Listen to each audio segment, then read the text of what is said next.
This is a podcast by the News Minute, and you are listening to South Central. Hello and welcome to South Central, a TNM podcast where we put the South at the center. I'm Dhanya Rajendran, your host. In this episode, we look at how bail has been rejected once again to Umar Khalid, Sharjeel and others. Has liberty become expendable? We'll also debate how Southern chief ministers are navigating the questions of secularism and religion. South Central is a show that drops every Friday.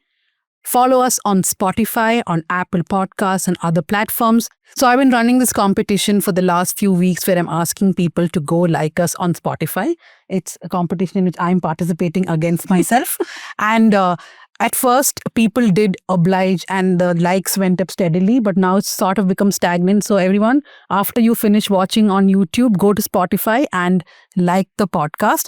The issue, Dhanya, is that you're competing with yourself. Compete with Abhinandan. It'll go. That was my initial competition. Yeah. Now we're almost there.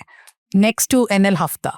Right. So, okay, joining me in the studio is Pooja Prasanna, the reporting head of the News Minute. Pooja. Hello. Good to be back in the studio this week. You've just come from the Let Me Explain shoot wearing your sari to the South Central shoot. Yes. Okay. And joining us in the studio and also a part of Pooja's Sari Brigade is Poorna Ravishankar. Poorna is a lawyer and researcher whose focus area of studying has been the Indian Constitution. She works in advocacy and litigation regarding matters of queer persons, sex workers, domestic violence, family law and women's rights. She is part of Bahutva Karnataka, a broad coalition formed to uphold the plural values of Karnataka. Welcome to South Central, Poorna. Thank you so much. Have you liked South Central on Spotify? I haven't. I am feeling very guilty right now. I'll do it. Before the shoot ends, you'll have one more like. Don't be like Poorna. Go like it immediately. Okay, so before we go to the headlines, I have two things to tell you. One is that we have published this really long story done by my colleague Janvi. It's called How a Street Fight in Hyderabad Escalated into the Marwadi Go Back campaign. There's road rage in Hyderabad. It snowballs into an entire Go Back Marwadi campaign where you're seeing Dalits, you're seeing intellectuals, the Osmania University JAC, and lots of other castes and communities joining together, asking the Marwadis who have been in Hyderabad and Telangana for centuries now to go back. And they're distinguishing between pre-2014 Marwadis and post-2014 Marwadis. Why? Please go read that story. It delves into history, into identities, and the contradictions of this entire campaign. It's behind a paywall, but it's worth your time. And my second announcement is that the Media Rumble is back. The Media Rumble is a media conclave that is held by News Laundry every year. This year, it's come to Bengaluru for the first time. For many, many years, it's being held in Delhi with lots of Delhi journalists and, of course, a few of us too. But this year, we've brought it to Bengaluru. It's happening on the 3rd and 4th of October at the Bangalore International Centre. There's a Media Rumble website. You can go on to that. If you're a subscriber of the News Minute or News Laundry, you would have got an email in your inbox. Just go fill the form. We'll see you there at Media Rumble. But if you're not a subscriber, then I think they will have some kind of an offer for you where you can take 1 month subscription. I don't exactly know what it is, but do check out the site.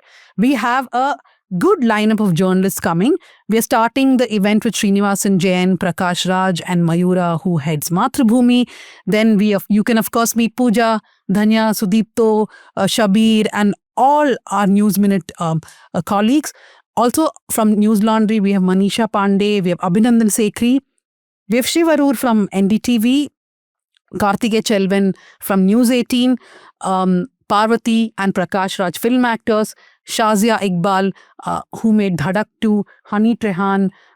We have Gnanavel from Tamil Nadu. We also have many other journalists, Sharada Agra, the Star Sports reporter. We have Josie Joseph, investigative journalist, Leena Raghunath, Shahina KK, Yogita Limaye from the BBC, Stanley Johnny from The Hindu. So don't forget, see you at the Media Rumble on October 3rd and 4th at the Bangalore International Centre. And now, on to Pooja for the headlines. I'm ready.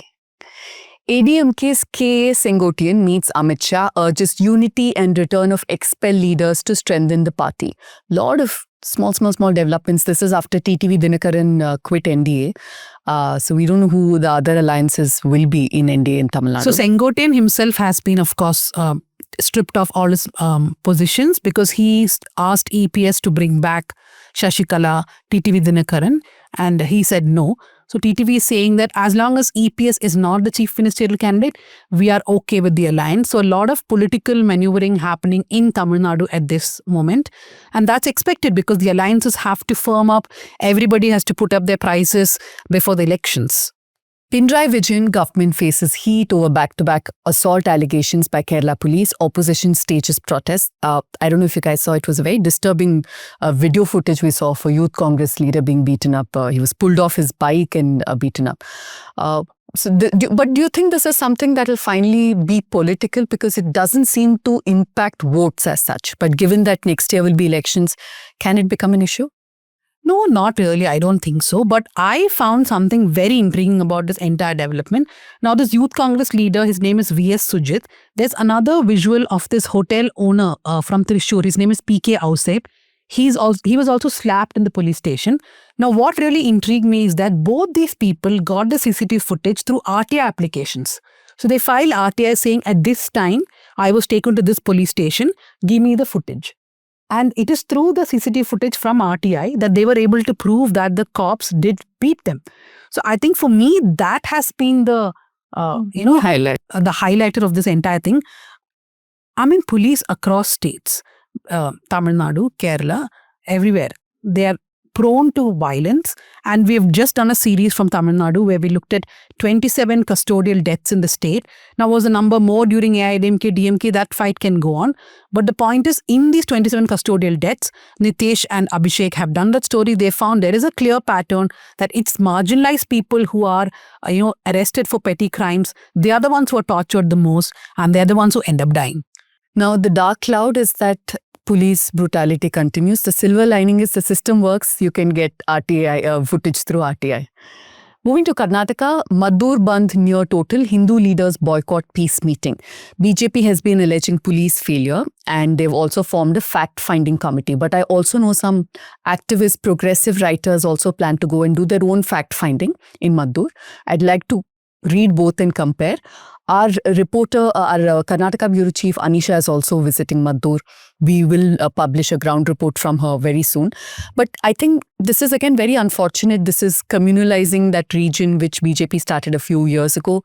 Add to that JDS, which has a lot of cadre on ground, grassroots presence. Now it looks like any small incident can become big, can become communal. Formula E case, ACB seeks nod from Telangana government to prosecute KTR and others. And in related news from Telangana, the Telangana government under BRS used electoral rolls photo for facial recognition, and an activist has lodged complaint. Yeah, so Srinivas Kodali, who you must know, right? Yes. He's an activist in Hyderabad. He has filed a complaint that the photos from electoral rolls, like photos are supposed to use only for election purposes. But during the BRS time, this was used by government apps to actually streamline, like pension and stuff like that. And he's basically saying that for welfare measures, etc., this was used, that face tech was used to sort of streamline people, to ID people, etc. So he's written to the Election Commission. Maybe they'll ask him for an affidavit. Or apologize. Yeah. Health scare in Andhra village after 23 deaths in 2 months. One melioidosis case confirmed. Dhanya, what is this melioidosis now? Okay, now you are falsely making me sound like a medical expert. I'm just going to read it from the copy. Melioidosis is a bacterial infection. It spreads through direct contact with soil or water. So I think though the deaths have happened, they have identified melioidosis only in one case. They suspect that the others could be that. So this happened in a village in Guntur. No evidence of disproportionate Muslim deletions in Bihar SIR. Yeah, so this is a story that the Hindu did, and I thought it's important that we include this in the headlines.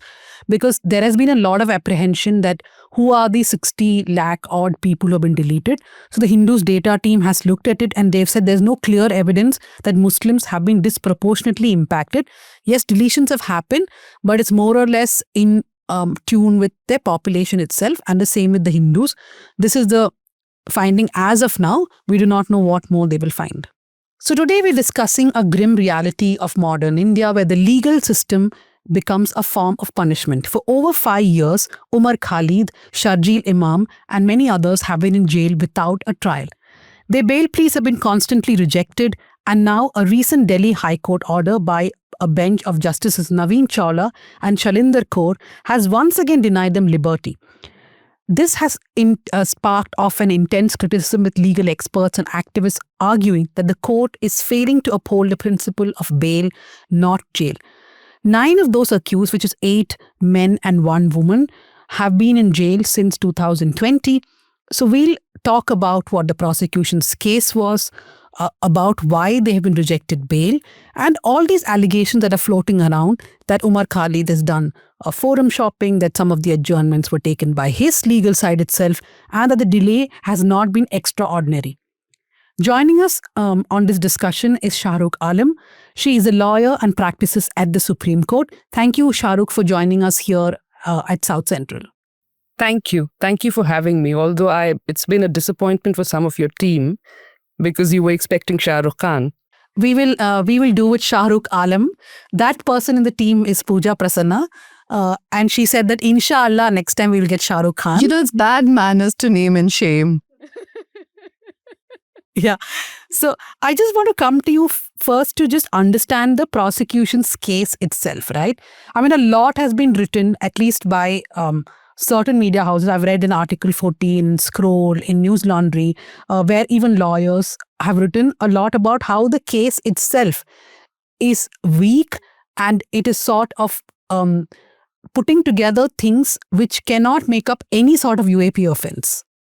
I'll go by the prosecution's case itself, right? We will not go beyond the prosecution's case. The first thing that I want to say about it is that it weaves the political and legal registers. It's not purely a legal case. There's a lot of things from the political register that are interwoven into the case, and I'll address that. Now, having said that, I'm saying this with a wink, that the state's commitment to rule of law can be gleaned by the way the prosecution frames its criminal cases, how much social and political prejudices it relies on to damn the accused. And the court's fidelity to rule of law can be gleaned from how much space it gives to the prosecution to do this, to rely on social and political prejudices. Now, having said that, let me work backwards.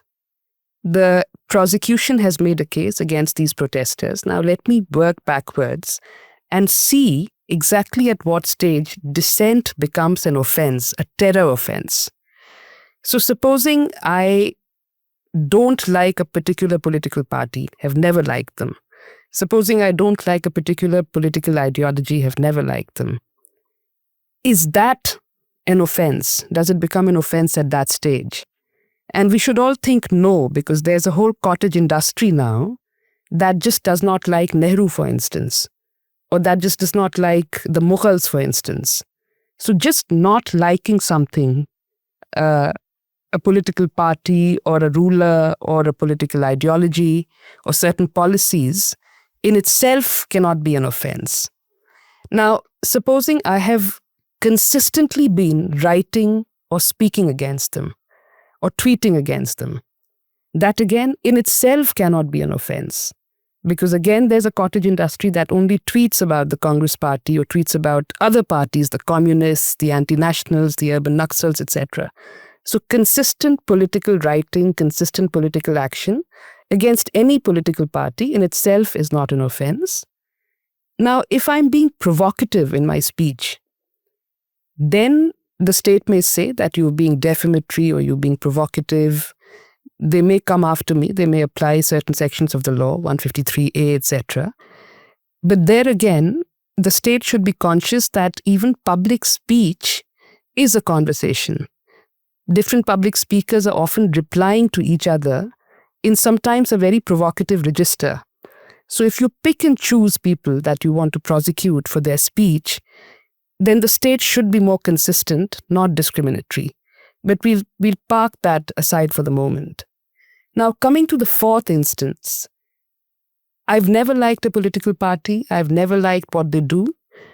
So I start to pick on certain issues, one after the other, and try to mobilize people against the political party on the basis of those issues. So it could be anything. I pick up the CAA, the Citizenship Amendment Act. I talk about the NRC. I could be talking about the special intensive revisions now. All of that sort of flow into each other, and I'm consistently now organizing and speaking and acting against them, saying this is wrong. Again, this makes perfect political sense. Can't be a crime. At this stage, I actually go out on the streets and start protesting and start mobilizing people who I think could be my constituency or stakeholders. I start mobilizing Muslims, I start mobilizing people on the left, all of that, and I'm out on the streets. At this point, possibly, the state could say that you're committing a crime, you're committing an offense by causing public nuisance or by breaking or by organizing unlawful assemblies. But again, these are petty misdemeanors. An unlawful assembly is a petty misdemeanor. I can be arrested in the moment, released on bond later. Even if I've caused an affray, even if I've caused a riot, that's a relatively simpler crime. Where does the terror offense come from? The terror offense comes from a point where the prosecution is now making the allegation against me that I had caused these unlawful assemblies in the knowledge and with the intent that there will be mass-scale violence, that there would be rioting. Now, the problem with this kind of case is that, for instance, in Northeast Delhi, there were 26 protest sites or 25 protest sites, and violence broke out on 6 or around 6 of those sites, not on the actual sites, but in and around those sites. Each of these skirmishes or each of these sites of violence have their own FIR. The names of the accused are known. The names of the victims are known. But these FIRs have not been incorporated into the main FIR 59 of 2020. So unless the prosecution tells me who I'm supposed to have incited or whom I have supposed to have provoked into violence, how will I answer to that? The main weakness in the prosecution's case, and I'm not even going beyond anything, I'm not even saying that, I'm not even providing a defense here.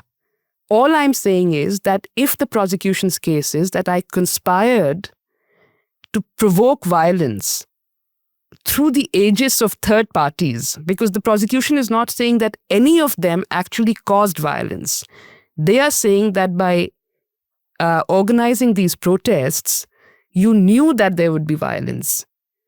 So through the aegis of third parties, I'm conspiring violence. Who are these third parties?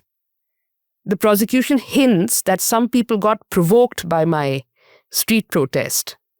Who got provoked? Who are the accused? Who are the people who killed or caused the death of 53 people in Northeast Delhi? Now, the legal problem with this is that if the prosecution says that I provoked people into causing violence, that's the equivalent of grave and sudden provocation, right? I caused grave and sudden provocation. Now, grave and sudden provocation in law is only a defense. For instance, if I provoke you, Dhanya, and you get up and you hit me, then you will be the one prosecuted. Right? And you will have to say that Shah Rukh provoked me so much that I couldn't help but hit her. In this case, they are prosecuting me and they are saying you provoked Dhanya so much that she hit you. But the law is actually the inverse of it. Dhanya has to be prosecuted. Or, for instance, Anurag Thakur has to be prosecuted. Kapil Mishra has to be prosecuted. And they can say that these protesters, these anti-CAA protesters provoked us so much, they had blocked the streets for so long that we couldn't help but be violent. So who got provoked? And similarly, who got incited? If they're saying that I incited people into violence, who got incited? Where is the nexus? Where is the causal chain? There's none of that. So even in terms of their case, there's no prima facie legal case made out. That's the first point. I'm sorry, I'm just going on, but I'll take another minute and finish this. Their actual case it goes beyond this.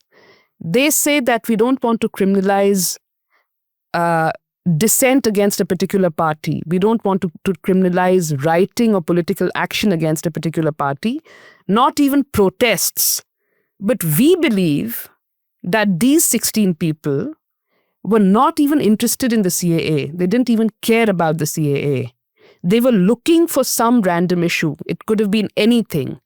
Their sole purpose was to threaten the unity and integrity of India. So they're saying that you used the anti-CAA protest as proxy. Actually, all that you really wanted to do was disrupt things and cause embarrassment and disrupt our unity and integrity. So that's actually the case that they've made out at the end of their 3,000-page charge sheet. But the problem again is that there's nothing to back that. All their WhatsApp chats, all their phone calls, they only talk about organizing the CAA protests. They don't talk about this larger conspiracy. So the higher threshold is not met. So the problem is that they're making this huge conspiracy claim that this is some pan-Islamic conspiracy. You actually want to bring in Ghazwa-e-Hind in India. You're not concerned about the CAA. You're not concerned about anything else. You just needed something to go to start protesting. And your end game is to just threaten the unity and integrity. And that's why it's a terror offense. That's why it's a terror conspiracy, because it directly attacks the sovereignty of India. But this kind of allegation requires a much higher threshold. You have to prove that. And they've got nothing to prove that, because all their evidence actually shows that I was conspiring, if at all you can use the word conspiring there, to plan protests. I was planning protests across the city, which cannot be an offense, which should not be an offense, leave alone a terror offense. But this is on the legal register. Very quickly to conclude, there's this whole thing about the political register also. This is presented as a problem of national security. This is presented as a problem of sovereignty. But in the moment that you say that to consistently hate the ruling party or the government for 14 years and to consistently write against them and to consistently plan political action against them is a problem, then basically you're banning dissent. Suddenly you've raised the ruling party, the government, and said that you shouldn't be critiquing the government so much. It's okay to critique dead rulers like the Mughals. It's also okay to critique dead prime ministers like Nehru. It's okay to critique people who are not in the opposition like the communists or the Congress party. But if you keep on critiquing the government, then you're being disruptive. Then you're causing embarrassment. Then you may even threaten the unity and sovereignty of India. They also use now what is happening in the neighborhood, for instance, in Nepal, in Bangladesh, in Sri Lanka, to say that if we allow protests to carry on, this is where we'll be at. So to preemptively create a bogey and say that, listen, this is a very serious problem, and let the executive handle this. Let not the judiciary step in, because you don't know where this will be heading. So they're creating a preemptive kind of law to detain people who they think are dissenters, consistent dissenters, who may create disruptions. And in all of this, we never think about the violence that actually proceeds from the state sides onto the protesters, like it happened in Bangladesh. Years of people being disappeared, years of dissenters and protesters being killed and disappeared. And again, what happened in Sri Lanka, in Nepal recently, the kind of violence on one particular day. So the registers of violence also get, certain registers get erased and certain other registers get highlighted. And with that now I'll stop, sorry. Please, I mean, it was, can I redeem myself and say that you were nothing less of a Shah Rukh Khan performance. No, I mean that because, when I speak to people, even friends or who are not quote unquote political, this is what comes through.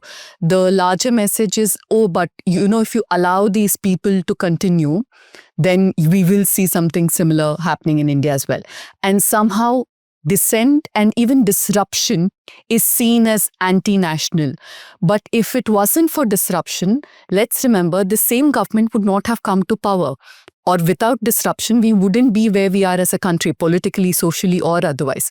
So it almost like, those who are in power like the fact that people are questioning status quo when they were in opposition, but now any kind of dissent. And it's true. Look at the statistics. It shows that if you're Muslim, if you are a dissenter, if you are a scholar, then you will be targeted a little bit more than otherwise. That is where you can see a pattern of bail and even timely trial being selectively enforced, right? And in Umar Khalid's case, all three of the labels apply to him. My problem with this is, give him a trial. If you find him guilty, then you can say what you have to. This editorializing of everything. You have 1, 2, 3 facts. He was here, this is what he said, this is what he did. But using that, you editorialize the whole conversation and you're only shaping public opinion. Legally, you can't prove much, but what you can do is through WhatsApp, use this to shape public opinion. So tomorrow, if he does get acquitted, if that does happen, in the minds of the public, he'll never get acquitted because he'll forever be branded this. That's the problem. Shah Rukh, I want to ask you one thing. So you explain how weak the prosecution's premises and how it has been built, right? Then explain to people listening here this whole quagmire of the bail itself, that at so many levels the bail has been rejected by a lower court and the high court, Supreme Court, again back to the lower court, then the high court. Or is it, very simply put, is it because, as Pooja said, if the case really goes on and he will get acquitted, that this is the only time that they can make him spend time in jail? It's exactly that. Process is the punishment. I mean, that's become a cliche now, but that's exactly what it is. And across cases, I think prosecutors understand this, judges understand this, that we will not be able to prosecute and convict. So may as well keep the person in jail for as long as we can. And again, I'm going to sort of set off, but this is another issue. This is a systemic issue that we have. It's not just about this particular case. But we like to keep people in jail without charging them. We're allowed up to 6 months of pre-charge detention. The person doesn't even know why they're in jail. In other jurisdictions, people can only be kept in jail for a matter of hours before you charge them. If you don't charge them within 24 hours, you have to let them go. For terror offenses, you can keep them up to 14 days. If you're not able to charge them within 14 days, you have to let them go. We get to keep them for 6 months without charge. And then the post-charge, pre-trial detention period is indefinite. It can go on and on and on.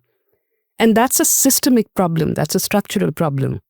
The other structural problem is that we have a lot of bail jurisprudence, but we actually do not have a jurisprudence of remand, of letting somebody go without even them asking for bail. Here, the default position is when somebody is arrested that you send them into judicial remand. You don't remand them and let them go and ask them to come present themselves for trial, which is the practice in most other jurisdictions. So therefore, we have this jurisprudence of bail, no jurisprudence of remand. And even our law of bail lays a lot of stress on the gravity of the offense. And that is again unusual. Most jurisdictions don't talk about the gravity of the offense because that's an allegation. You can make any grave allegation against me and then I won't get bail. What they consider is whether trial would start and how long trial would take, and whether letting me go presents some kind of clear and imminent danger, clear and present danger to society. Otherwise, why would you not let me go? The learned Solicitor General said in court while opposing the bail of Omar Khalid and others that they have been anti-nationals. They have acted against the country. So let them stay in jail until the time that they're acquitted or convicted. So he's accepting that there is a possibility that he will be acquitted. And even so, he's saying let him be in jail until the time that he's acquitted. In terms of bail jurisprudence, that makes no sense. By all means, get him back when you're ready to try him. And if at all he's convicted, which he can never be on these preposterous charges, then send him to jail. Where's the question of let him be in jail until the time that he's acquitted? But that is how our bail jurisprudence has sadly progressed, except these exceptions where courts have recognized that if it's going to take an interminably long time, then you have to let the person go, even for very serious charges, even for charges under the UAPA and the PMLA. But in this case, somehow, they found it to be an exception. And without giving reasons, the judges say that precedent will not apply in this case. Even though it's been 5 years, it doesn't matter. No, I just wanted to add that this thing about precedent not applying, that has become a very common kind of language that constitutional courts have started using, which is very bizarre because it is the mandate for a constitutional court to go by a voice that has come out of the same court previously. But especially in these cases, which also have a political kind of flavor to it, they're repeatedly saying that, okay, we'll do this thing for you, but we'll not do this for anyone else. So this will not be a precedent. We will not follow precedent. So this is something which is talking to a, grand collapse of the judiciary, actually. Which they said in Devangana, Natasha and Asif Tanha's bail. Exactly, yes. Because there could have been parity, but the Supreme Court said that you can't use this as precedent. But there's another interesting thing there as well, which Pooja was talking about. While appealing that bail that Delhi High Court had given to Devangana, Natasha and Asif, again, the most scholarly Solicitor General was making an argument in the Supreme Court. And he said that if you allow all of this to go on, then you'll see this. It'll be the case of the woman who shot a former prime minister. I think he meant the assassination of Rajiv Gandhi. And he again made the argument that any dissent is really a slippery slope. It might end with the assassination of the prime minister. And therefore, any dissent against the government has to be treated as a terror offense because chances are that it will end there, either in an assassination or in a disruption or in a revolution. And therefore, this has to be dealt with very, very, very strictly. So I'm just responding to what Pooja was saying earlier. He actually made that argument in court. And it was on the basis of this argument that the court said, we will issue notice and this case should not be used as precedent in the interim. My question was also on that issue of what threatens national unity, integrity, security and all that. Should the court look at these accusations a little more carefully, scrutinize what the prosecution has a bit more carefully. I'm going by what Sanjay Hegde, another senior Supreme Court advocate, has said. He's accused the court of accepting weak, vague witness statements without any scrutiny in this case.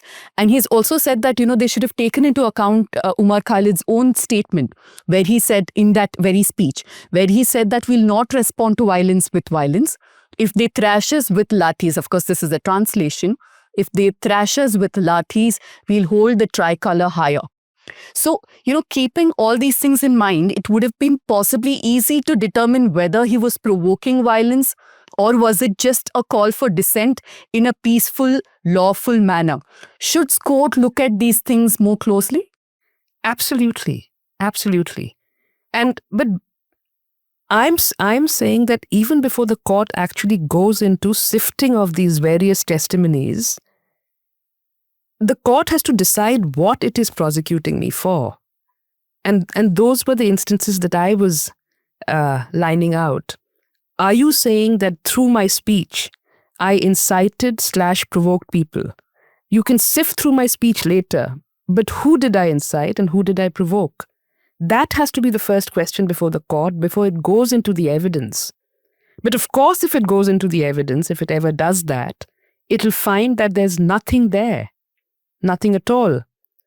There are absurdities in the charge sheet. The charge sheet is a public document, but they've drawn these elaborate colored maps where the violence actually happens. And I told you that out of 25, there were only 6 sites around which violence happens. And they've attached the FIRs for these 6 sites. All of these 6 sites say that people came from the outside and attacked the sites. And then there was rioting. Then there was a backlash. Who were these outsiders who came? Also, so this elaborate flowchart that they've made and attached to the charge sheet shows arrows coming into the protest sites, not arrows going out. The arrows indicate violence and arrows indicate mobs. So if the police is saying that mobs are coming towards the site, arrows are not going out from the site, not sort of diverging, then what is the case you are making? We will go through all the WhatsApp chats, we will go through everyone's speech, we will go through everything everyone said. But to what effect? So what if they said anything at all? Because you're trying me for a terror offense. How is that offense constituted? That preliminary question has not been answered. Let's remember that Nalini, Shantan, Pius, Murugan, and all of them were let off by the Supreme Court. And the precedent was laid by the Supreme Court releasing AG Perarivalan. When Perarivalan was released, the Supreme Court said the Article 161 cannot be used forever, where a governor has to pardon someone, that it can't be prolonged for time immemorial, which is why AG Perarivalan was allowed to go. And that precedent was used. Because you all were talking about how courts don't want to follow precedents now. Shahrukh, I want you to also address one more thing. Danya, also on that note, just to add, thank you for that. The finding in Nalini's case was that it's not an act of terror. They said that it's a political assassination. She was tried under 302 for murder, so it didn't really help her personal circumstances. But the finding was that this is not terror. You need a better threshold, a higher threshold to make a case for terror. Shahrukh, my one point, is liberty expendable? Is that the sort of message which the courts are sending now? And also because of the identity of these people, right? Their religious identity and their political identity. Yes. I think when courts are presented with national security of the state, in the most vague forms, in the most overbroad terms, they do step back. They feel that they must step back, especially now that the bogey of the neighborhood and insecurity in the neighborhood is created. In this case, I think it's a huge political problem because the courts, the prosecution has criminalized it, and the courts are endorsing that dissent equals disruption, which it does not. And the prosecution is also using a certain kind of language, a certain kind of vocabulary in the charge sheet, where it's problematizing the mobilization of Muslims It's actually criminalizing the political mobilization of Muslims. In Asif Tanha's bail application, the state was opposing it in court. And they said that they were charging, the allegations against Asif Tanha was that he used to visit mosques and speak to imams there and ask them to tell the congregation to join the anti-CAA movement. They've made that into an offense, which according to me isn't. Is it a crime to go visit your mosque and ask the imams to also endorse the movement? Again, in Umar's first bail application, which was denied, the state said that he's giving a vocabulary to the Muslims to articulate their grievances. And that was made into a terror offense. So the language of the prosecution is now criminalizing Muslim mobilization, Muslim political mobilization. And by not recognizing it, by giving it so much space, the courts seem to be endorsing it. So that is a huge problem at the political register, which is being endorsed by the law courts. Shahrukh, I wanted to ask you about this, the role of constitutional courts itself, in a scenario like this. Oftentimes we are saying that this is an undeclared emergency, so on and so forth. Even when an actual emergency was in place, the constitutional courts were the ones who came to the rescue of the rights. But right now we are seeing that neither the High Courts nor the Supreme Court is really able to stand up to whatever it is that they're feeling the pressure of.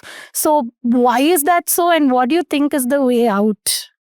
I do think that there has been a larger narrative, a broader narrative around security, around sovereignty, around the idea of India, which has managed to make everyone a little bit insecure about whatever is happening.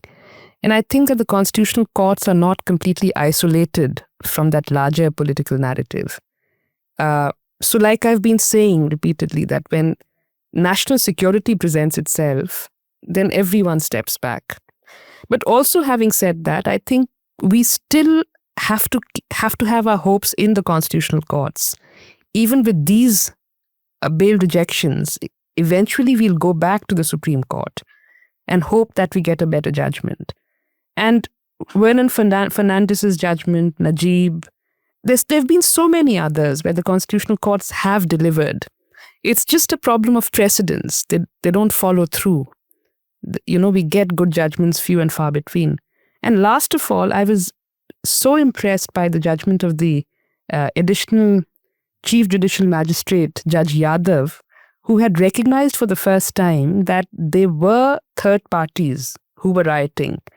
And he ordered that an FIR be registered against Kapil Mishra and Anurag Thakur, just to investigate what had happened, who were these third parties. And of course, it was stayed within days. But his order also gives a very important finding. He says that from all accounts, there were other people, and there was the police. There was the commissioner of police, in fact, who was out and about, but also using a certain kind of language with the protesters, saying, "Hato, mare jaoge, ye wo," which tells you that there was a particular kind of public conversation going on, which was aggressive. Things were being said. And if you look at some of the allegations against some of these protesters, things that they are accused of having said, then it makes better sense that if the commissioner is saying something to you, if the commissioner is saying to you, "Hato nahi to mare jaoge," and then someone says in their public speech, "Ke aaj aar paar ki ladai hai," then aar paar ki ladai doesn't, it doesn't, it's not of the same scale then.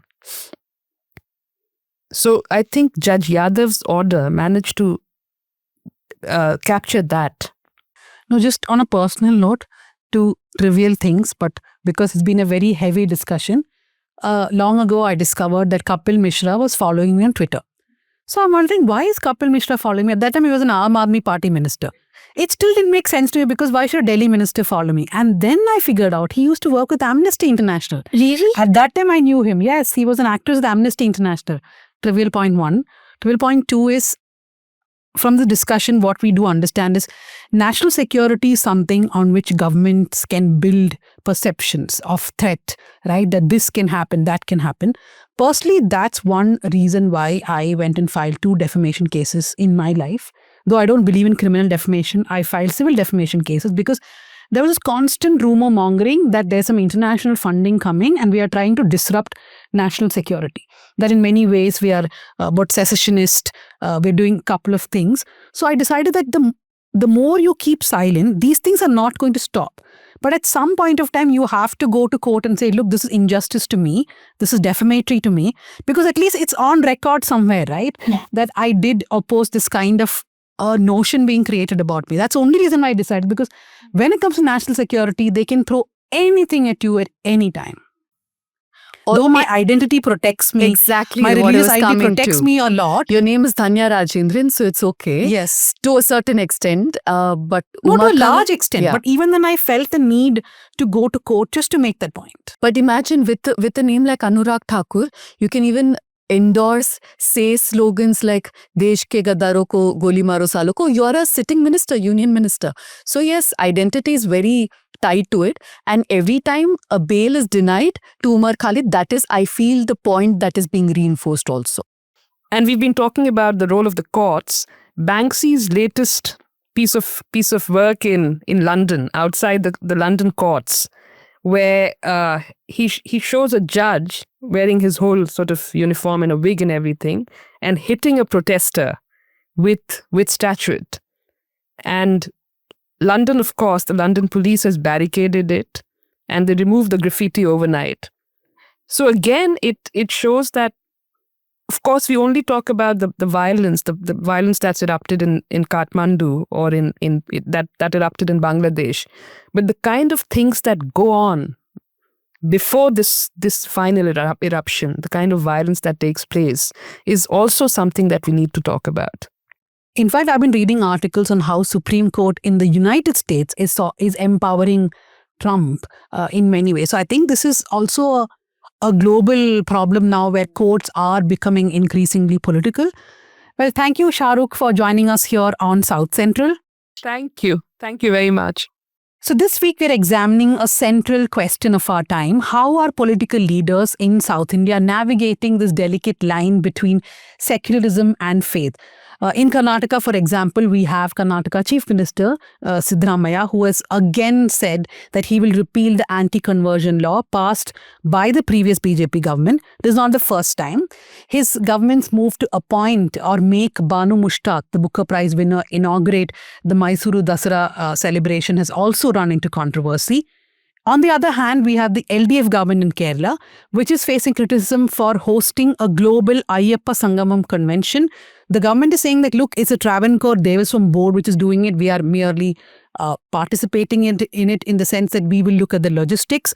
But this has been criticized as appeasement politics, considering the fact that the left had taken a stance that they are welcoming the Supreme Court judgment, which allowed women of menstruating ages to go to Sabarimala. And now they are saying they will not be inviting Bindu Ammani and Kanakadurga, the 2 women who went to Sabarimala. Move to Telangana, we have Chief Minister Revanth Reddy making a round of Ganesha pandals. In fact, he visited the pandal which was put up by an organization which was formed by the Rashtriya Swayamsevak Sangh or the RSS. So in all states, we are seeing political leaders maneuvering through issues of religion, faith and secularism. The first guest is joining us from Kerala, Dr. Meera Velayudhan. She has been involved in gender studies for decades now. Her doctoral research on choir workers' struggles in Kerala was one of the early labor studies which pointed out at gendered identities. Dr. Meera has a vast body of publications in English, Malayalam and Hindi. She's an activist, a writer, a policy analyst and the former president of the Indian Association for Women's Studies or IAWS. She's also the daughter of Dakshayani Velayudhan, India's youngest and the only woman Dalit member of our Constituent Assembly. Welcome to South Central, Dr. Meera. Thank you. Thank you for inviting me to this very good dialogue and discussion. I always follow the Newsminute discussions. Thank you so much. Thank you for that. I want to ask Dr. Meera, what is your opinion about the Kerala we can't actually say government because then the government will say we are not organizing it. But this whole Ayyappa Sangamam, which is being organized. Now they say, although they're saying it's the Travancore Devasam board that is holding this Sangamam,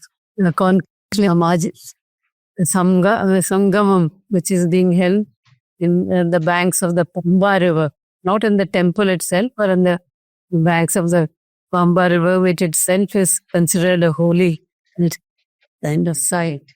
And there's from reports, one can see that all the caste organizations, community organizations from KPMS, the Puliya Mahatana Sabha, SNDP, and also the Nair Service Society, according to the Devasam board, they've all accepted and are going to attend the Sangamam. And it's also, they say that it's they're not for the left, what they're doing, they're saying it's the Devasam board that is actually holding the conference. But I think there is that kind of unease which is there because for political reasons of a larger kind of alliances and how to directly address the, like issues of secularism and Hindutva.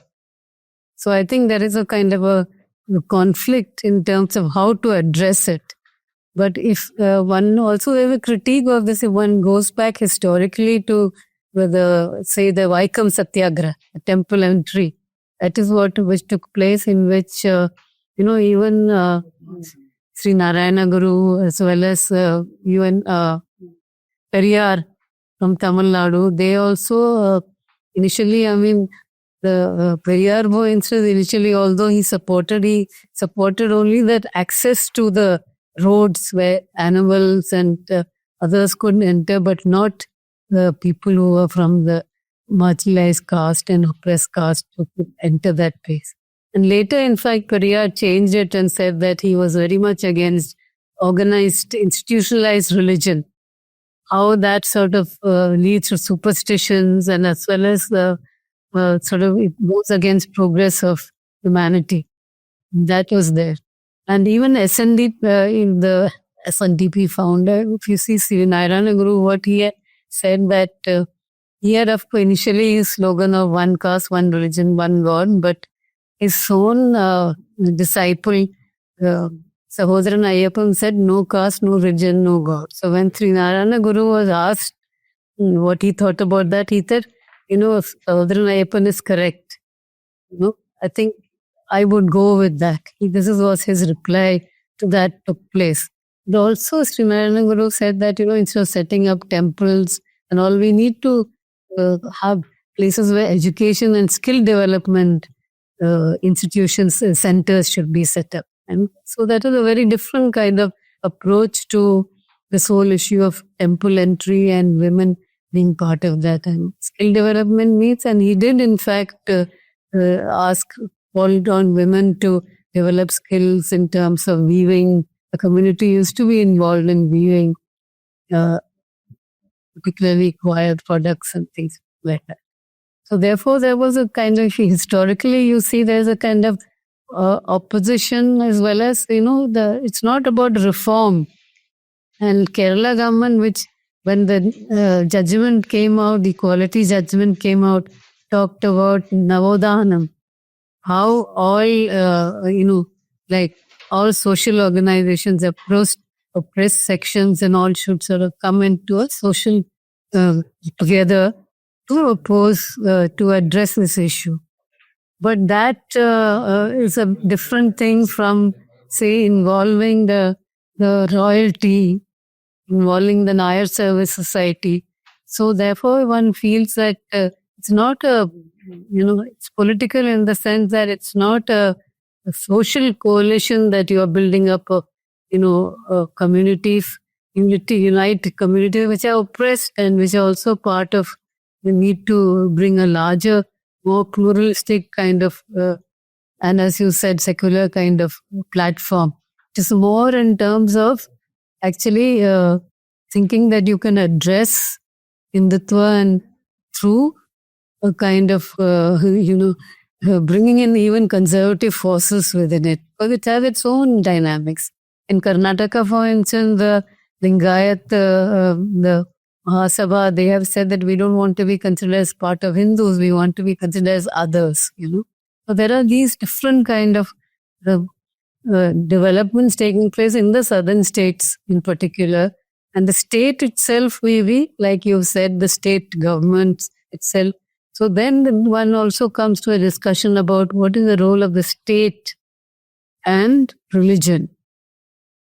So how the state gets involved in religion. If you see, Navadharmyam is actually a kind of renaissance. Renaissance did have an element of reform in it, but it also had that it was kind of a progressive thinking, more dynamic kind of thinking, in which socially more progressive kind of thinking that has to be part of that, which is not the case now in this our context in Kerala, you can see. And also, I think that's the same goes for the other regions, But at the same time, the constitution there is a constitution guarantee of, freedom of religion. That's what, in fact, Babasaheb Ambedkar spoke about constitutional morality, which I think is very significant because he distinguished between, moral ideas that people follow and norms and social customs versus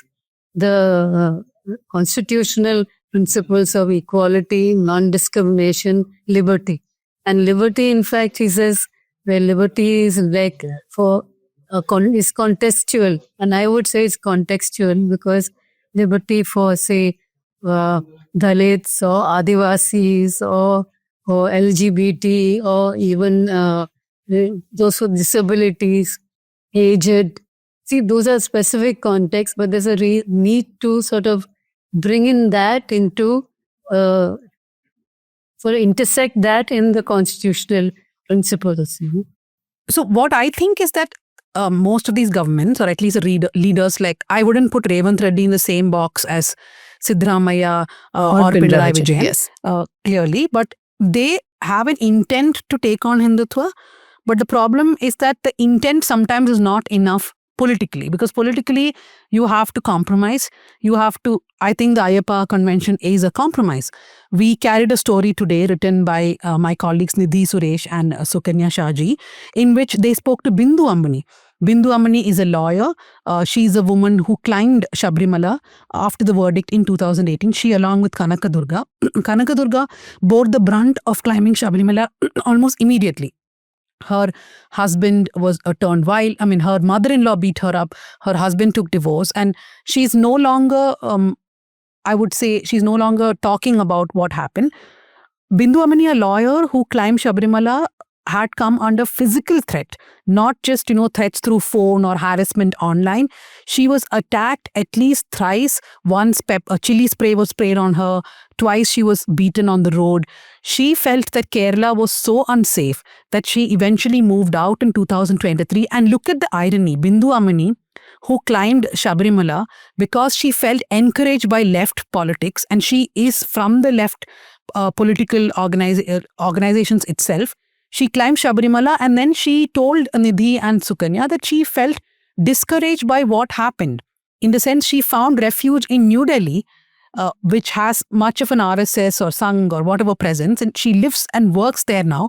It became untenable for her to live in Kerala, and there was no protection for her. And this constant excuse that, oh, she's a belligerent woman, she's creating trouble for herself, is the kind of dialogue which was going. We have a colleague, Sarita Balan, who was attacked very badly in Sabrimala along with Pooja. Pooja at that time was working for a news channel. We will not name it, you know who. And Pooja was attacked at Sabrimala. But Sarita, I think, faced the worst attack. She was in hospital almost for a month. And she too has written that she feels betrayed by the fact that this Ayyappa convention is being held. But I feel politically it's a very thin line they're walking, and therefore they're doing this. So I think, we talk a lot about soft Hindutva and hard Hindutva. We are in a stage where we, I think, can also categorize soft secularism and hard secularism. Because what you do when even a CPIM government does a complete U-turn from 2018 to now. Now, they are trying to draw a distinction saying that these are not communalists, these are devotees. So we are not engaging with communal forces. But look what it has triggered, right? Now, BJP president has asked them to withdraw their official stand in court on the Sabrimala women's entry case. So this has opened up a can of worms in my mind. And what it also does is, the event itself, you can frame it as spiritual/development event. We want to see what better facilities we can give. But the signaling is very clear. We no longer draw a very hard line. The separation between church and state, as it goes, in this case, temple and state, is not as hard for us as it used to be. So I feel that in this attempt to try and bring BJP more to the center or right of center, other parties are coming more towards the right. But that has been the story of the for a while Congress now. across states and CPM also Exactly. now. Poona, I just want to bring you in here. Siddaramaiah has once again said that he will repeal the anti-conversion law. This is a promise he made during his election speeches, I think even in the manifesto. It is 2025 now, 2 years since the government came to power. Just a promise. Yeah, I mean, I actually agree with you when you said that we can't put Siddaramaiah and Vijayan in the same box as Revanth Reddy. Also because I feel like Siddaramaiah has all his intentions are in the right place, but there's always a back and forth of, should I fully go the distance? And then you go till the finish line and then something happens and you backtrack. And that's really been the pattern that, the government has followed. And I found something that Pooja was talking about, the separation between the state and the temple or the church, which is not as hard as it used to be. I think it was never meant to be very hard in the Indian context, because even if you go back to my pet document, which is the Constitution of India, and when it was being written, it was interestingly K.M. Munshi in the Constituent Assembly debates who said that in India it is going to be completely impossible to kind of divorce religion from the state. So it is going to form a part of your everyday. And on that point, I also want to relate it to what Meera ma'am was talking about in terms of constitutional morality, right? And this delicate balance between religion, state, secularism and all of that.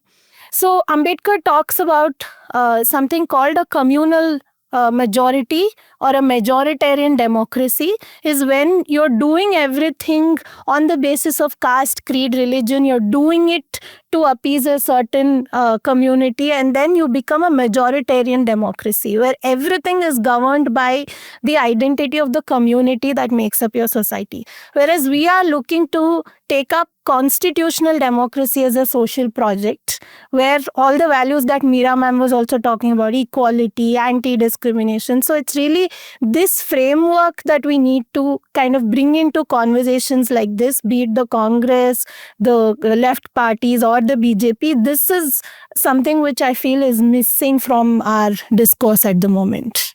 Yeah, and Dhanya also, he invited MK Stalin to come and attend. I don't know if he will, but the irony couldn't be more louder, right? If he does end up coming, you can't any longer say this is just the, Devaswam board arranging it and we are just, funding it. Dr. Meera, one doubt I have is that now when political parties do things, they obviously look at dividends, right? It is not like a CPIM government or a Congress government decides things just in vacuum. They know that this is the dividend that they're going to get out of it. Now, as just an observer of this, I don't understand what is a dividend of organizing an Ayyappa Sangamam, because it's not like the Ayyappa devotees are going to change their mind that the left did allow their temple sanctity to be broken. You're not going to win them over. The others who, despite everything, went ahead and voted for them or sided with them will continue to do so. So what is the dividend that you think they're looking at here? They say there's a big business plan that they have for Sabrimala, and because it was initially this idea was floated by devotees from Singapore and Hong Kong and Malaysia. And that's how the idea sort of came up. That's what the Devaswam board has said. And also the whole thing of that, how do you decide who's a devotee and who's a believer? You're inviting these 7,000 people. You're deciding, you have a criteria that they're not going to invite any political formations or political leaders. They said we're keeping them out. And how do you categorize, and what right is there to categorize people as devotee or non-devotee? Or whether, it's on the banks of the river Pamba. Why cannot Bindu and Amini be part of it? Why cannot women be part of that Sangam? So we'll have to just see what it really finally turns out to be. Yeah, so Asha was saying that the Devasam board has also said that they'll consult legal luminaries about women's rights to equality. So it's a very open thing, whether, I think, it's possible that it maybe we are up for more difficult times.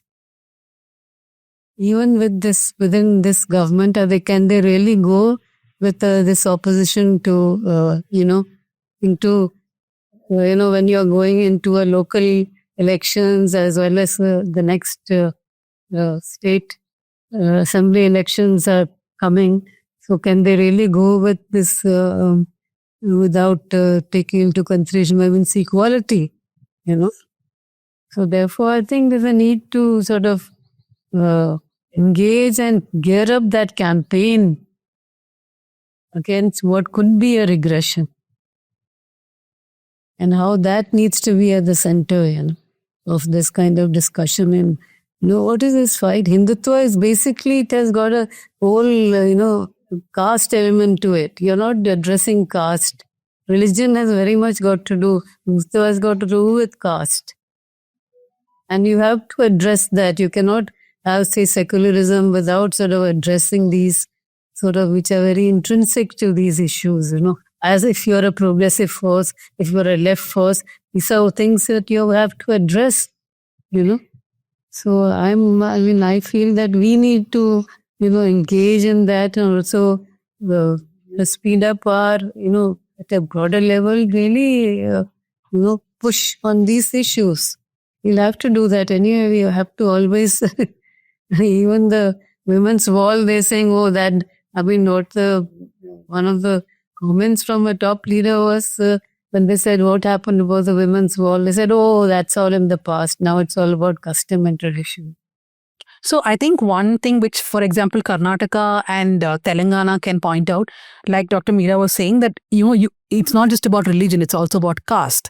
But they can say that we are doing the caste enumeration, we are looking at internal reservations. So as far as caste goes, that's what we are doing, right? But as she rightly said, it's about regression. Yeah. And if that regression is not pointed out, then it's going to become worse. Yeah.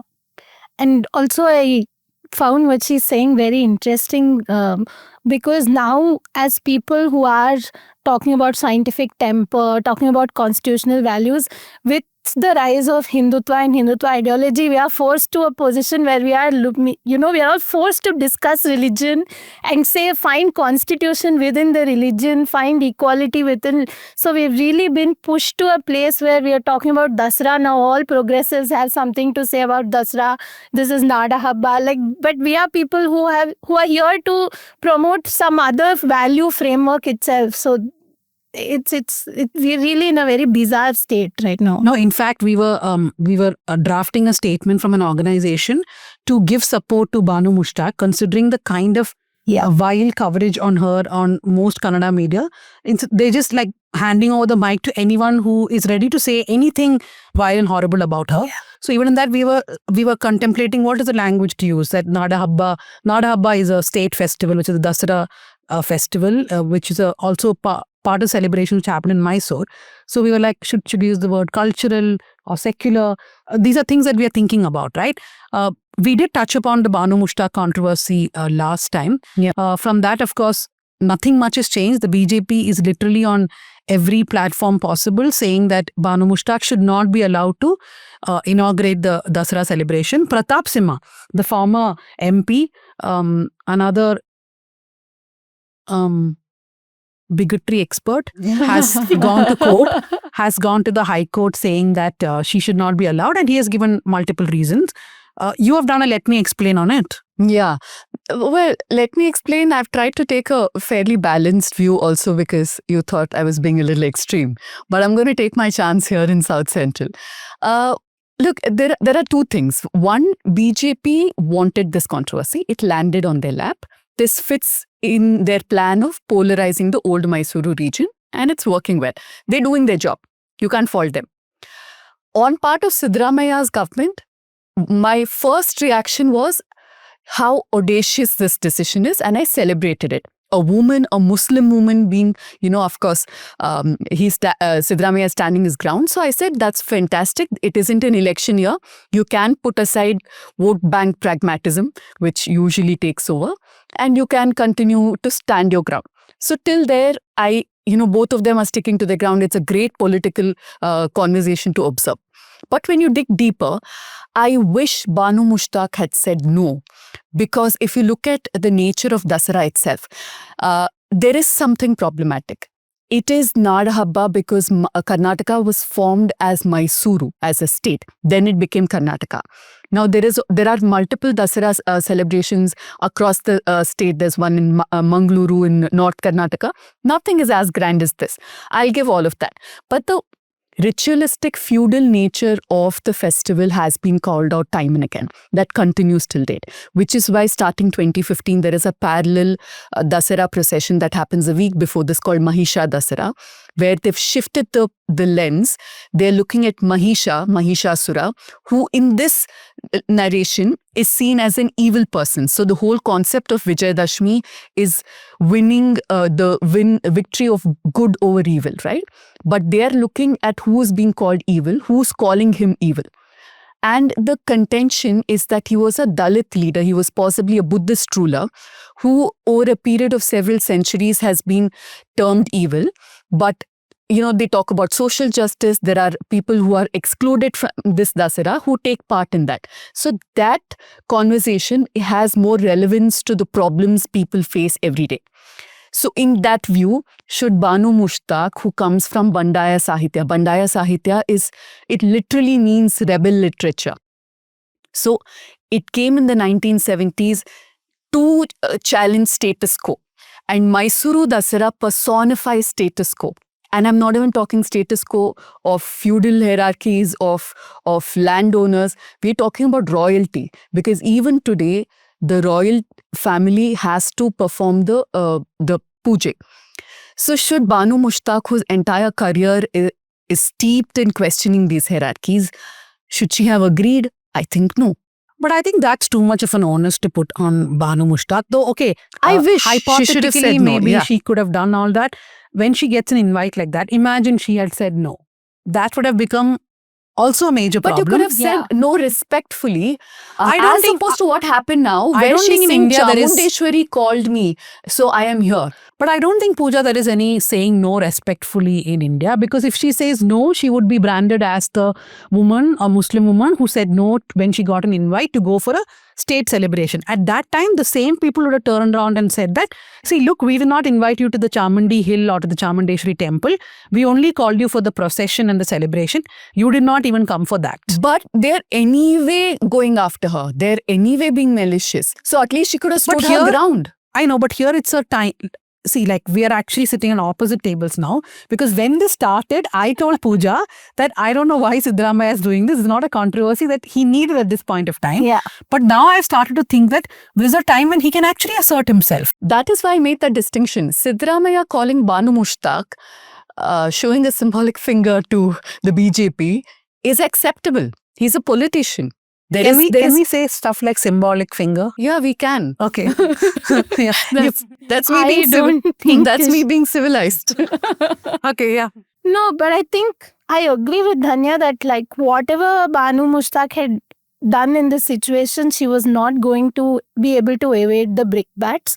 And I've also been thinking over the last 2 days that, there's really a prototype for a perfect Muslim woman that we have right now in a majoritarian society. And anybody who doesn't fit it, we're going to go after her. Like, take the hijab controversy, right? Like, you are not supposed to be a woman who wants to wear the hijab for whatever reason because you're oppressed. Here there's a Banu Mushtaq who for the last 50 years has been like opposing customs that oppress women within her community. She's still not a good woman. She's not a good Muslim woman. So whatever you do, you're not going to fit that prototype, and you're never going But to. that's what she celebrated in her writings, not being perfect. But it's okay, And she can having her own change. voice. But I wish that she had said no. I'm not saying life would have been easy for her after that. Fair enough. But I wish. But let's be honest, there could have been backroom negotiations to make sure this doesn't come out. Right? They could have consulted her. If she says yes, then make it public. If she says no, then find a separate. No, but I also think it's why not? Right? If a Nisar Ahmed sir can do it, why can't a Banu Mushtaq do it? I'll tell you why. Because Nisar Ahmed was okay with Bhuvaneshwari. He was okay with Kannada being personified as a goddess. His writing, Jogadasiri Belakinalli, celebrates that. Whereas Banu Mushtaq has time and again, that 2023 speech of hers, Yes. which is causing this entire controversy, she took a stand saying that all symbols of Kannada today is closely tied to Hinduism. And that keeps people like me. She took her own name. She said Banu Mushtaq will forever be excluded as long as Kannada is seen as Bhuvaneshwari. Which is Now not she's a- talking about goddess Chamundeshwari calling her. No, but then why can't we see the invite as a step towards inclusion? The invite is seen as a step towards inclusion. Banu Mushtaq has invited trouble for herself and forced herself to in a corner where she's having to, step down from where she was. This is a climb down. She's trying to make herself acceptable to everybody, including the right wing, which was, I think, a great No, I disservice think to her that's too own harsh. career. I don't think she's trying to make herself Yeah, appealing I'd to the agree. right wing. Yeah. She doesn't want to make any wrong noises, is what I That is a understand. compromise. No, That's a I compromise think- of everything that she stood for in her entire Life career. is not a forever battle, Pooja. But she's not a politician. She doesn't care about votes. No, I think right? there's no winning in this for Banu Mushtaq. She was That is going to terribly face sad. this no matter what.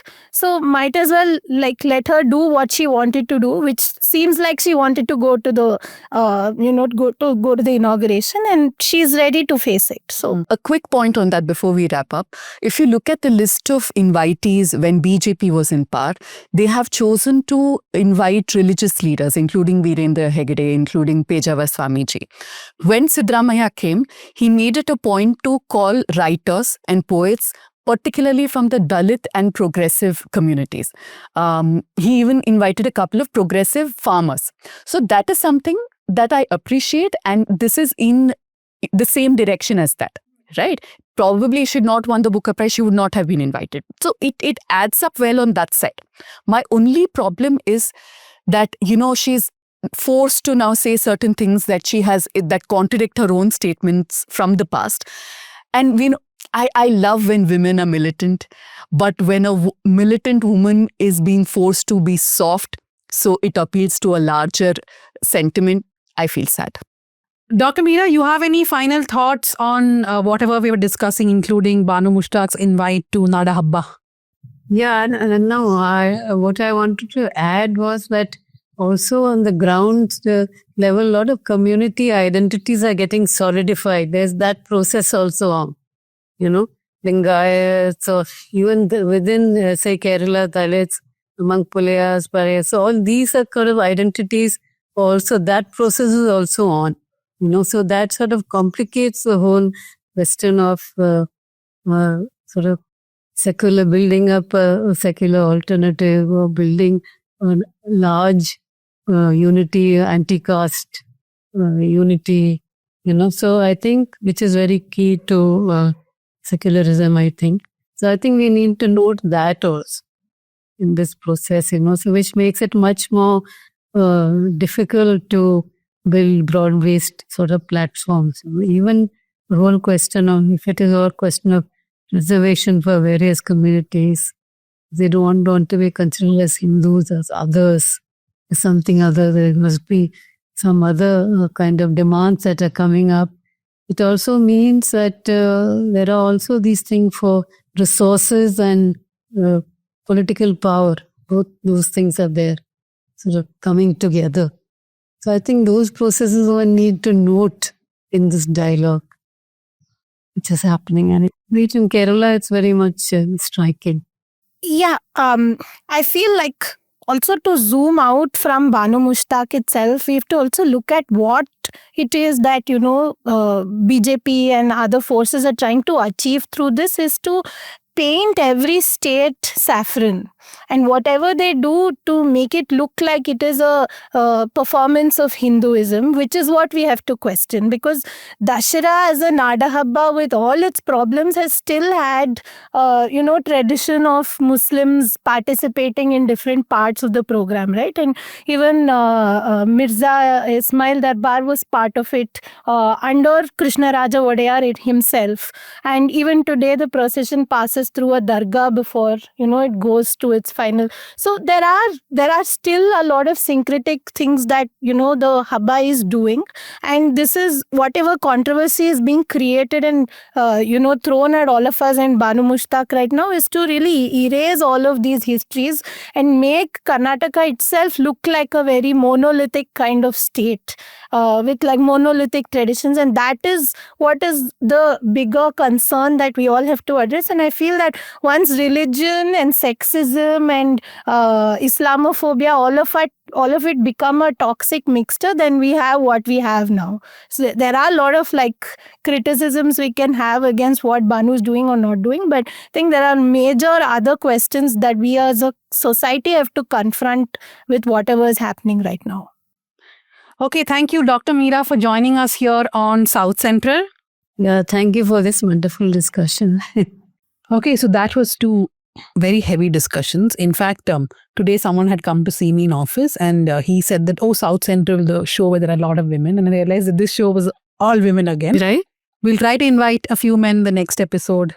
We will try our best. Why? If Just- it happens organically. I agree. Yeah. Why? Yeah. No, but we should, right? No, we should I'm be saying inclusive. I don't have a problem with men being there. I mean, one or two Yeah, here it's and not there. by design. Yeah. Okay, so we'll go to the recommendations. Purna, what is your recommendation? I have been recommending this serially to people and also buying copies of this for everyone. Dr. Ahmed Tarikere has written a book in Kannada called Bahutva Karnataka. I feel that it is also relevant to whatever we discussed today. He talks about the idea of diversity and pluralism. I just want to make this in a 30-second quick window, where he says that if you don't know how to handle diversity, then it can quickly escalate into a very discriminatory society. And having diversity is not it's not the crown for a society. It's actually to build a social mechanism that is able to sustain the diversity and build on that diversity to move towards a pluralistic society. And only when you get to the point of pluralism will you be able to actually implement constitutional values. So But there's no translation now. not yet, but there are many people in Bangalore right now who are thinking of how to get it translated. So very soon. But those of you who can read Kannada, please, Dr. Ahmed Tarikere, Bahutva Karnataka. Even if you can't, I'm sure now there are AI apps that you can use and translate. So It's why a not? 300-page book, and he writes in very dense, That's it. literary, scholarly Kannada. So I've been looking for something that's funny, that's but also that punctures the hubris. We all take ourselves so seriously. So anything that punctures that hubris. And I've been watching and rewatching Derry Girls, and I wish somebody'd make something like that about Kashmir, which is just funny and which is just also so political, and which is self-deprecating humor, but also punctures the hubris. I can so imagine, like a parallel of Irish accents there and these proper Kashmiri women doing similar kind of things. I think that somebody should register this. Straight to jail for deprecating humor. But also, there's a wonderful author called Shahrukh Alam. I don't know if you've heard of her, and she writes detective series for The Wire. It's like a serialized detective story, and I recommend it to you. oh, that's lovely. Okay, we'll put the link. I think there's a lot of Kerala, one interesting group, the Rationalist group, conducting some very interesting discussion going into history of all these reformers, and they're, bringing out newer documents and I think in a sense that also bringing out more as a said syncretic as sort of, which are positive sort of elements which were there in society, practices which were there, and sort of bringing that out. I think those are sort of, kind of many. I'll give you that link. I'll pass on that link of those groups, which I think having a lot of discussion on books also and taking out from history books and texts and all, which are very interesting. Pooja, what is your My recommendation? recommendation is two works of Manu Pillai. One is a podcast with Amit Verma. He's done some 4, but the one I want to recommend is the 405th episode. The title is The Forces That Shaped Hinduism. I thought it was interesting to go back and see, because there's so much of how there is this one kind of Hinduism, right? That's what Hindutva wants. So I thought this was interesting. And also I started reading his book, Gods, Guns and Missionaries. So I'm just in like the first 100 I think pages. Amit Verma podcast is the first time that I spoke so much at one go. But yours probably is the shortest podcast. yeah, I think mine is It's only usually 5-6 hours now. 1 hour and 20 minutes something, which is a lot for me. But he has this uncanny ability of making you remember things which you have forgotten. And there's one person I want to make sure never listens to the podcast, my younger brother. I ended up saying so many things about him. People wrote to me saying, weren't you a little cruel to him? Yeah. Okay, so my recommendation is this article by Roman Gautam. He's the editor of Himal Mag. Himal is based out of Nepal, and I strongly recommend that you follow their coverage for what is happening in Nepal and not be watching a lot of Indian television, which is like Gen Z is protesting because social media is banned sort of thing. So Roman has written this article called Nepal's Horrific Reckoning with its Failed Political Class. So he's saying it is an anti-corruption Gen Z protest. Do read that article, and I know that Roman is appearing on podcasts. I've also called him for an interview tomorrow. Watch that also if possible. And goodbye. Thank you for joining us. Remember, it's time for Media Rumble. Register and we'll meet you at the Bangalore International Center. Thank you for producers of the show, Megha, Mugundan and Bhuvan. Bhuvan actually did not appear for the first part of the show. Production assistant Ajay, our editor Jasim Ali, years of the show Sukanya Shaji, and Yana, who does our socials. Thank you, and listen next time and go to Spotify and like. Purna? Yes. Please go like that Spotify.